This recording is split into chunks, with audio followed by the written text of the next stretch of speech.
Dear students, let us study our next topic, chemical reactivity and E naught value. E naught मतलब electrode potential, standard electrode potential values. Standard electrode potential values की मदद से हम कैसे predict कर सकते हैं कि which transition element will be more reactive and which transition element will be less reactive. कौन सी ऑक्सीडेशन स्टेट आसानी से बनेगी? Let us discuss this point today. So chemical reactivity and E naught value. Transition metals vary largely in their chemical reactivity. Some of them are highly electropositive, highly reactive, whereas few of them are novel. Gold, platinum. Gold के ornaments लोग क्यों पहनते हैं? एक तो हो गया look wise अच्छा है, लेकिन दूसरा इसका जो मेन कारण है बच्चे वो है कि ये रिएक्ट नहीं करता. It is novel, almost inert, almost inert. आप इसके ऑर्नामेंट्स पहनेंगे, ये एटमॉस्फेरिक गैसेस से इन्फ्लुएंस नहीं होगा, उनसे रिएक्ट नहीं करेगा. That is second reason why we use gold for making ornaments. दोनों चीजें हैं बच्चे. अगर सपोज करें लुक वाइज ये बहुत अच्छा होता, पर जैसे आप पहनते ये रिएक्ट कर जाता है एटमॉस्फेयर से, इसका लक्ष्य खत्म हो जाता. हम क्यों पहनते इसको? तो आप देखिए कि some of the transition elements, transitional metals are highly electropositive, whereas few of them are noble.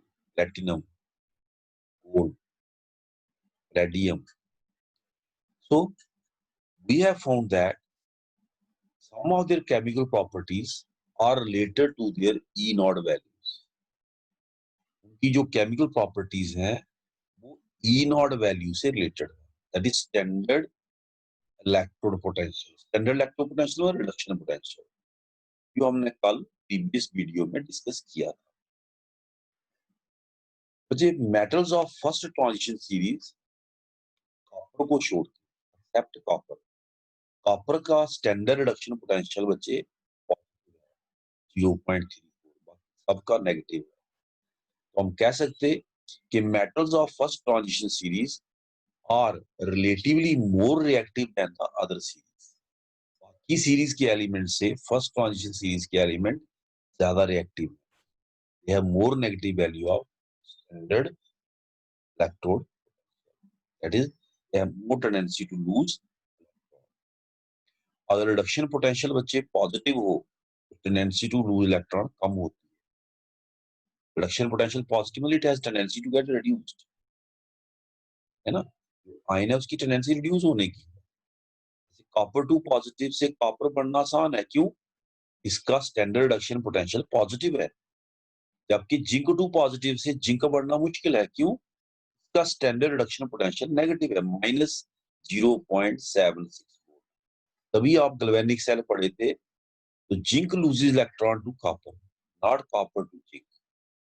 Zinc has more tendency to lose electron than copper. ये चीज यहाँ पे वो बोल रहा है बच्चे. Metals of first transition series are relatively more reactive than the other series because of their negative electrode potential values, comparatively higher negative electrode potential values. जब भी मैं electrode potential value बोलूं बच्चे, मतलब मैं reduction potential की बात कर रहा हूं. Thus they are oxidized by H positive ion. H positive ion इनको बच्चे ऑक्सीडाइज कर देगा. H positive वो इलेक्ट्रॉन गेन करेगा किससे? इन मेटल से. It will gain electron from these metals. Zinc है, क्या बनेगा बच्चे? What do we get? We get H2 plus Zn2 positive. ये चीज आपको कॉपर में नहीं मिलेगी. कॉपर का रिडक्शन पोटेंशियल पॉजिटिव है. तो दे आर ऑक्सीडाइज्ड बाई कौन बच्चे, H पॉजिटिव, पॉजिटिव को ऑक्सीडाइज कर दिया। आपको याद होगा हाइड्रोजन का स्टैंडर्ड रिडक्शन पोटेंशियल हम कितना लेते हैं बच्चे, 0.0।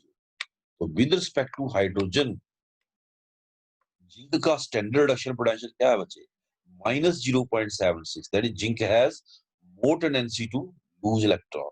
रिडक्शन पोटेंशियल नेगेटिव में है, मतलब इसकी टेंडेंसी इलेक्ट्रॉन गेन करने की बहुत कम है, मतलब लूज करने की ज्यादा है। समझ, it has tendency to lose electron to hydrogen, they are oxidized by H positive ion. Rest titanium और वेनेडियम ये पैसिव हैं in dilute non oxidizing acids.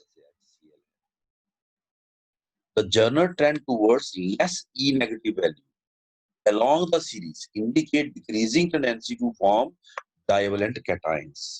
General trend की बात कर रहा बच्चे, मैं आपको दिखा देता हूँ फिर से ताकि आपके दिमाग में कोई कंफ्यूजन ना रहे। There should be no confusion। ये बच्चे जनरल ट्रेंड कहाँ गया, general trend less negative value देखिए, एक्सेप्शंस आर देयर। जैसे जिंक एक एक्सेप्शन है, इसका ई नॉट वैल्यू कॉपर या निकल से मोर नेगेटिव, लेकिन जनरल ट्रेंड देखिए ज्यादातर में क्या हुआ है, what has happened, less negative value of E naught for this redox couple. इसका मतलब साफ है कि there is decreasing tendency to form +2 ion. +2 ion formation की टेंडेंसी क्या हो रही है बच्चे, डिक्रीज हो रही है, डिक्रीजिंग टेंडेंसी। ठीक है बच्चे, हो गया ये हमारा। Thus, the general trend towards less negative E naught value along the series indicate decreasing tendency to form divalent cation, that is +2 ion।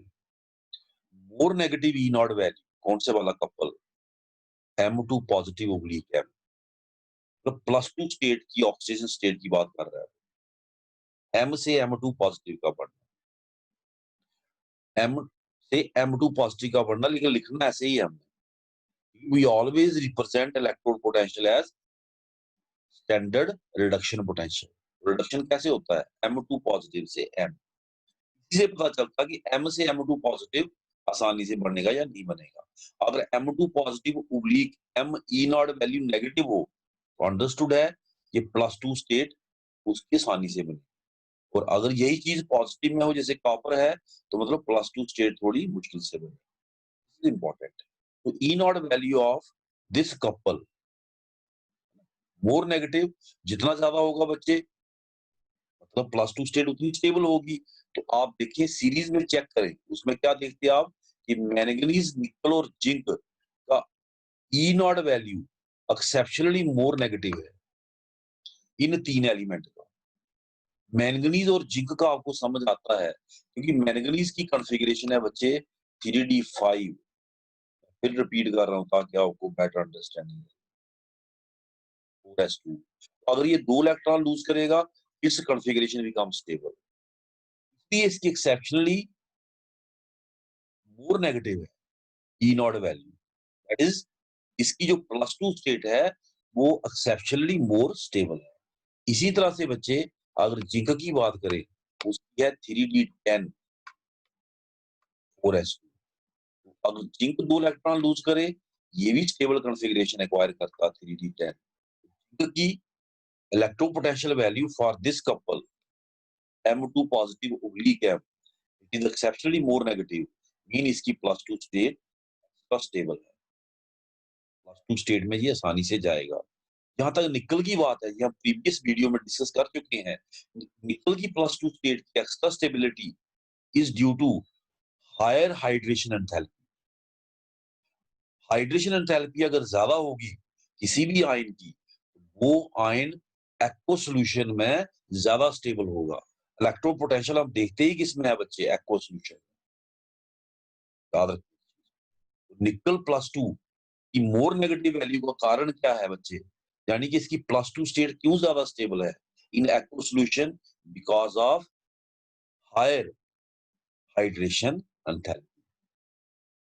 अब ये बात कर रहे हैं बच्चे redox couple M3 positive M2 positive, M3 positive to M2 positive, इस couple की बात कर रहा हूं। ये बच्चे इसमें डिस्कस कर रहे हैं कि M3 ये कपल बताएगा ना हमें इलेक्ट्रोपोटेंशियल वैल्यू, इस कपल की हमें बताएंगी कि M3 पॉजिटिव आसानी से बन सकता या नहीं बन सकता।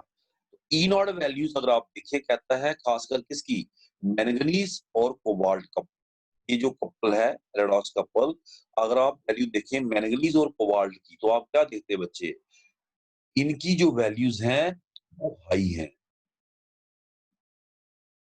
मतलब इनकी +3 स्टेट लेस स्टेबल है। मैं आपको इसको देखना खासकर मैंगनीज को देखना, यहाँ से देखिए, ये है बच्चे कोबाल्ट की, देखिए बच्चे ये देखिए यहाँ से, तो मैं मिटा दूं पहले, थोड़ा कंफ्यूजन था आपको।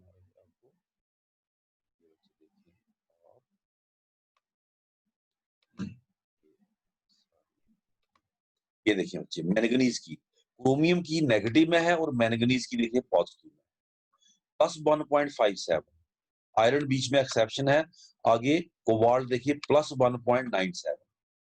तो there high value of what this couple M3 positive oblique M2 positive shows that they have less tendency to form, क्या बच्चे, M3 positive, they have more tendency to form M2 positive। M3 positive positive है ना बच्चे, इसका जो couple value है, redox couple value, इलेक्ट्रोपोटेंशियल value है बच्चे वो पॉजिटिव में है, मतलब M3 पॉजिटिव से M2 पॉजिटिव बढ़ना आसान है। M3 पॉजिटिव आसानी से कन्वर्ट होगा किसमें बच्चे, M2 पॉजिटिव में। तो इसका मतलब साफ है कि देयर M3 पॉजिटिव जो ऑक्सीडेशन स्टेट है that is less stable. Manganese का तो साफ दिखता है बच्चे, क्योंकि मैंगनीज 2 इलेक्ट्रॉन लूज करके 3d5 में गया है, एक और लूज करेगा, it's configuration will become less stable, तो ये नहीं जाना चाहेगा +3 में, it's +2 is more stable, configuration से ही पता चलता है। यहाँ पे बच्चे लिखा हुआ है E naught values of this couple indicate that Mn3 positive and CO3 positive they are less stable, मतलब ये M2 पॉजिटिव में जाना पसंद करेंगे, मतलब खुद क्या होगी रिड्यूस, दूसरों को क्या करेंगे बच्चे, oxidize, that is they are strongest oxidizing agent, this is very important. जो खुद रिड्यूस होता वो दूसरों को क्या करता, oxidize, they are very strong oxidizing agents in aqua solution. तो इलेक्ट्रोपोटेंशियल वैल्यूज हम देखते हैं किसमें बच्चे, एक्वा सॉल्यूशन। दूसरे साइड पे बच्चे पहले जो 3 एलिमेंट है अभी देखा आपने वहां पे, फिर से दिखा देता हूँ, आपके दिमाग में कोई कंफ्यूजन नहीं होना चाहिए बच्चे, there should be no confusion.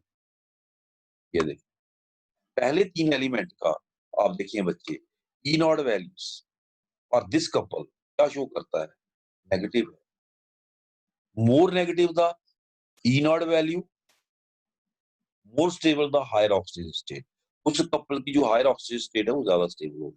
तो M3 पॉजिटिव से M2 पॉजिटिव, ये रिडक्शन पोटेंशियल वैल्यूज है। M3 पॉजिटिव, ये जो वैल्यू ये बताती है कि M3 पॉजिटिव से M2 पॉजिटिव बढ़ना कितना आसान है, क्योंकि नेगेटिव में है, ये शो कर रहा है कि बढ़ना मुश्किल है, यानी कि M3 positive of these elements is more stable, इनकी जो M3 पॉजिटिव है बच्चे वो ज्यादा स्टेबल है। Redox redox couple value show कर रही है बच्चे, इलेक्ट्रोपोटेंशियल वैल्यू शो कर रही है, क्योंकि इनकी M3 पॉजिटिव क्या है बच्चे, ज्यादा स्टेबल है, इसका मतलब M2 पॉजिटिव से M3 पॉजिटिव बढ़ना आसान है, that is the easily loose electron.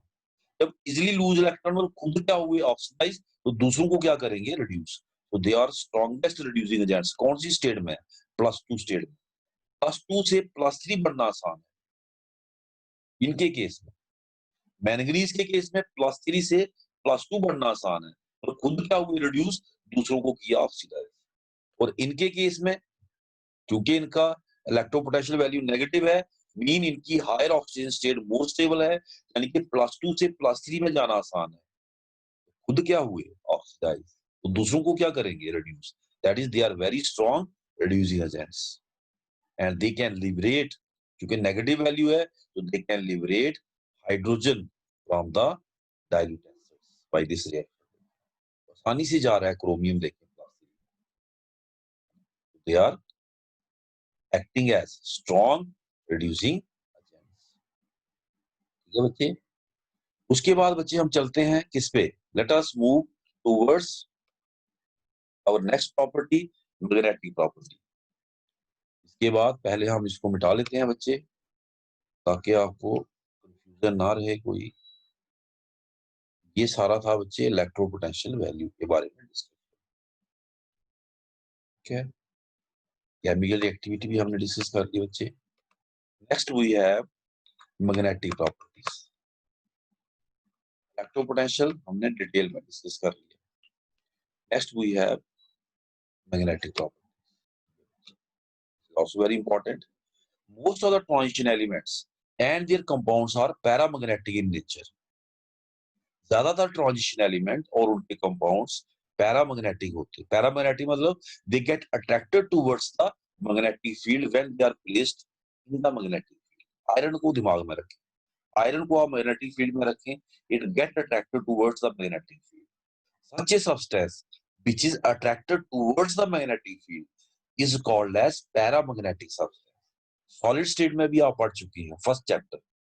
We have three type of, three क्या, in fact 5 type of substances: paramagnetic, diamagnetic, ferromagnetic, ferrimagnetic, antiferromagnetic। लेकिन यहाँ पे हमने इतनी डिटेल में डिस्कस नहीं करना, यहाँ पे हमने मेनली पैरामैग्नेटिज्म ही डिस्कस करना कि by they are attracted towards the magnetic field when they are placed in external magnetic field. सारे नहीं, 100% नहीं, most of the transition elements, ज्यादातर। कहता है जो पैरामैग्नेटिज्म है that arises due to unpaired electrons in the n-1d orbital. जो n-1d orbital है इनका, उसमें जो अनपेयर्ड इलेक्ट्रॉन्स हैं उसकी वजह से इनमें पैरामैग्नेटिज्म आता है। कहता है as the number of unpaired electron increase, what we find, the magnetic character, the paramagnetism also increase. कहता है एक्चुअली क्या है, each electron due to its spin motion and orbital motion, electron is a charged particle, अपने spin motion और orbital motion की वजह से each electron act like a tiny magnet, छोटे मैग्नेट की तरह काम करता है। Act like a tiny magnet. In case of paired electron, अगर इलेक्ट्रॉन पेयर्ड हो तो magnetic movement generated bye spin motion and orbital motion of one electron that cancelled neutralized by the other in case of spin motion, sorry in case of paired electron।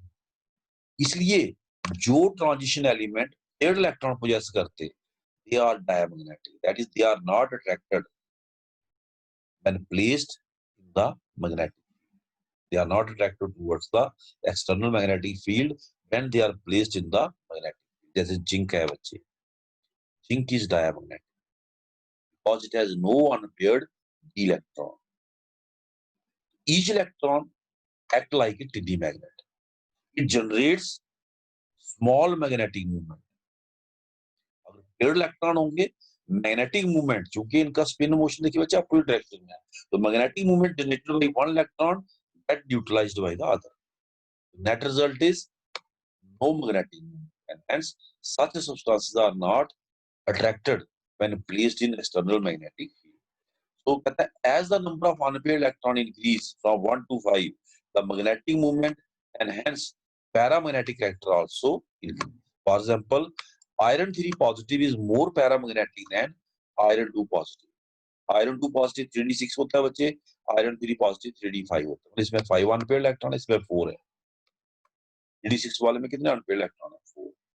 Iron, cobalt and nickel are so strongly paramagnetic that they can be permanently magnetized and are called as ferromagnetic substances। Solid state में पढ़, ये तीन element जो हैं iron, cobalt और निकल, है ना, कहता है ये इतने ज्यादा पैरामैग्नेटिक होते हैं कि इनको हम परमानेंटली मैग्नेटाइज कर सकते हैं and we call them ferromagnetic substance. Those transition elements which have paired electron are diamagnetic, the zinc, cadmium और मर्करी अपने अपनी ट्रांजिशन सीरीज की लास्ट एलिमेंट्स हैं, 3D 4D एंड 5, है ना। की कॉन्फ़िगरेशन जिंक की क्या होती है बच्चे, 3D10 4s2, कैडमियम की 4D10 5s2 और मर्करी की 5D10 6s2, पता है आपको ना। So they have paired electron and hence they are diamagnetic. Condition भी बच्चे दी हुई है, यहां से भी रीड आउट कर देते हैं, मैंने बता भी दिया आपको वैसे। An electron in is a charged particle, electronic charged particle. Due to spin motion and orbital motion, it creates magnetic field. Thus, each electron may be regarded as micromagnet, having certain value of magnetic moment. Every electron is a tiny magnet, micromagnet. In substances having paired electron, the magnetic field created by spin motion of electron act in opposite direction. Spin motion of electron. In case of paired electron, the magnetic movement created by spin motion of electrons act in opposite directions and hence cancel out each other. Such substances show diamagnetic behavior, weakly repelled when placed in external magnetic field. However, if substances contain one or more unpaired electrons, then permanent magnetic movement due to orbital and spin motion of electron is sufficiently high to overcome the magnetic movement induced by approaching magnetic field. कहता जो element unpaired electron possess करते, उनके case में जो उनके unpaired electrons magnetic movement generate करते, magnetic field generate करते, that is sufficient to overcome the induced field we generated by the applied field, और जिसकी वजह से such substances get attracted towards the external magnetic field. इनका अपना magnetic field क्या बच्चे इतना स्ट्रांग होता कि it overcome the induced field generated by the external magnetic field and hence they get attracted towards the external magnetic field. So if a substance contain one or more unpaired electron, then permanent magnetic movement due to orbital and spin motion of electron is sufficiently high to overcome the magnetic movement induced by approaching magnetic field, and such substance is therefore attracted in a magnetic field and hence show paramagnetic electron. The magnetic movement is expressed in Bohr magneton. ये इसका unit है बच्चे, और इसका calculation का formula ये दिया हुआ है। This is the formula used for calculation. क्या फार्मूला है? EH/4 पाई MC। बोर मैग्नेटॉन जो यूनिट है उसका जो न्यूमेरिकल वैल्यू है वो इस फार्मूले से निकलता है। What is E? E is electronic charge. Electronic charge आपको पता है कांस्टेंट है, वेरिएबल थोड़े कि एक इलेक्ट्रॉन पे एक चार्ज होगा दूसरे पे दूसरा। C is velocity of light, fix है। M is mass of electron, fix है। मैग्नेटिक मूवमेंट बोर मैग्नेटॉन का जो वैल्यू है वो इससे निकलता है EH/4 पाई MC। पाई आपको पता है क्या होता है, बाकी वैल्यूज बता दी। H भी फ्लैक्स कांस्टेंट है, ठीक है बच्चे। अब ये हो गया उसका यूनिट बोर मैग्नेटॉन जिसमें हमने एक्सप्रेस करना। अब है कि किसी भी ट्रांजिशन एलिमेंट में उसका जो मैग्नेटिक मूवमेंट है वो कैसे निकालना, how much the element possess magnetic movement, तो निकालने का तरीका बच्चे ये है। Magnetic movement mu effective is equal to n into n+2 का root. What is n? n is the number of unpaired electron. इसका मतलब साफ है कि जितने अनपेयर्ड इलेक्ट्रॉन ज्यादा होंगे मैग्नेटिक मूवमेंट उतना ही ज्यादा होगा, म्यू इफेक्टिव उतना ही ज्यादा होगा। For example if n is equal to 2, titanium 2 positive के केस में it is 2.76 BM Bohr magneton. ये बच्चे N3 है तो 3.86, N4 है जैसे क्रोमियम 2 पॉजिटिव है 4.80। ये वैल्यू पुट करके निकालना है बच्चे। जैसे 4 है तो हम लिखेंगे 4 इंटू 4+2, 4 इंटू 4+2, 4+2 यानी कि 6, 6 इंटू 4 दैट इज 24। तो 24 का रूट कितना आ गया बच्चे? 4.08। अगर N5 है तो वैल्यू इज, जैसे मैंगनीज है, मैंगनीज कौन सी स्टेट है N5, ये मैंगनीज की इलेक्ट्रॉनिक कॉन्फ़िगरेशन होती है बच्चे क्या, 3D5 4s 3D5 4s है ना। 3D5 N5 मतलब 5 अनपेयर्ड इलेक्ट्रॉन कब होंगे, जब ऑक्सीजन स्टेट +2 हो, तो इट शुड बी +2। इसको भी देख लेते हैं, क्रोमियम को +2, क्रोमियम ठीक है, इसमें 4 ही अनपेयर्ड होंगे, क्रोमियम +2 में, क्योंकि क्रोमियम को 3D5 4s1 3D5 4s1 2 electron निकाले तो 3D4 हो गया, यानी कि 4 अनपेयर्ड इलेक्ट्रॉन। इसमें हमने दिखाने हैं 5, इट इज मैंगनीज +2। तो इसको हमने यहाँ पे इंसर्ट किया 5+2, पहले ब्रैकेट को आपने सॉल्व करना है, 5+2 7 into 5 35 का रूट कितना हो गया बच्चे, 36 होता तो 6 होना था, थोड़ा कम होगा उससे 5.96। ये थी बच्चे मैग्नेटिक। नेक्स्ट प्रॉपर्टी हम नेक्स्ट वीडियो में स्टडी करेंगे। Thank you very much. तो होप बच्चे आपको ये जो हमारा टॉपिक है जो आज हमने डिस्कस किया, ये आपको समझ आया होगा।